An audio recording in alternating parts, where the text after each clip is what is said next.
na n'ubu ari umuntu unyemerera nkamutelefona akanyitaba namusaba imbabazi ko namubabariye. Isi yeza akuzwe.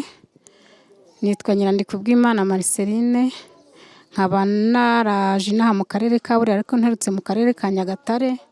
Naje bitewe n'ikibazo cy'umugabo wanjye, twari twarasezeranye dukundana twubahana dufite ibintu.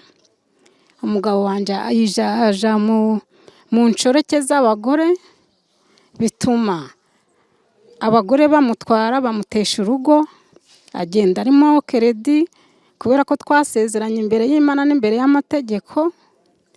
Bansaba ko bagomba guteza ibyanje.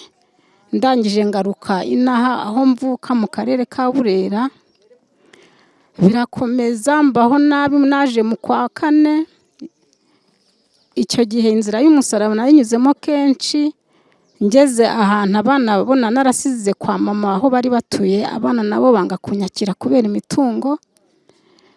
Ubwo ndemera ndihangana ndatuza nkajya nkora isengesho. Nahoranaga amarira atabaho, iteka nkahora ndira. Nageragezaga no kuvuga rozari, nkatangira rozari ndi kurira nkayirangiza ndi kurira, nkavuga ariko Mana wankijije aya marira. Nibuka igihe hari isengesho ry'abakarismatike ryabereye kuri katedrali munsi icyumweru cyose. Nasabye Imana imbaraga.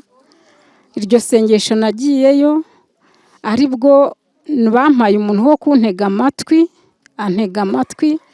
Nibwo uwo muntu akimara kuntega amatwi dusubira mu sengesho. Ariko iryo sengesho navuyeyo Imana yarankijije amarira, ntabwo nkirira. Ndashimira n'Imana kuba isengesho ry'uyu munsi padiri yavuze ngo mbere na mbere akivuga abantu Imana yakijije ibikomere. Yavuze ati hano hari umubyeyi utabana n'umugabo, watandukanye n'umugabo, afite ibikomere, akagera no mu rugo n'abana be bakamwanga. Ibyo bikomere Imana irabimukijije.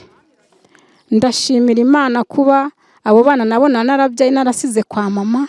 Nkashimira Imana abana bo nabyaranye n'uwo mugabo twatandukanye barankunda, baranyubaha, baranyihanganisha.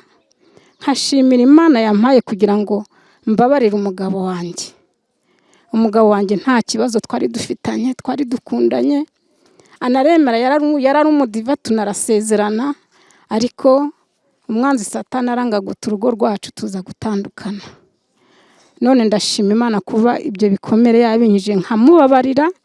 Na n'ubu ari umuntu unyemerera nkamutelefona akanyitaba namusaba imbabazi ko namubabariye. N'uwo mugore wamutwaye nawe namubabariye. Ari n'abo bana banze ko tubana kubera imitungo y'ababyeyi banjye, nabo ndabasanga mbasaba imbabazi, mbavugishe nubwo baranga kumvugisha, ariko nabababariye.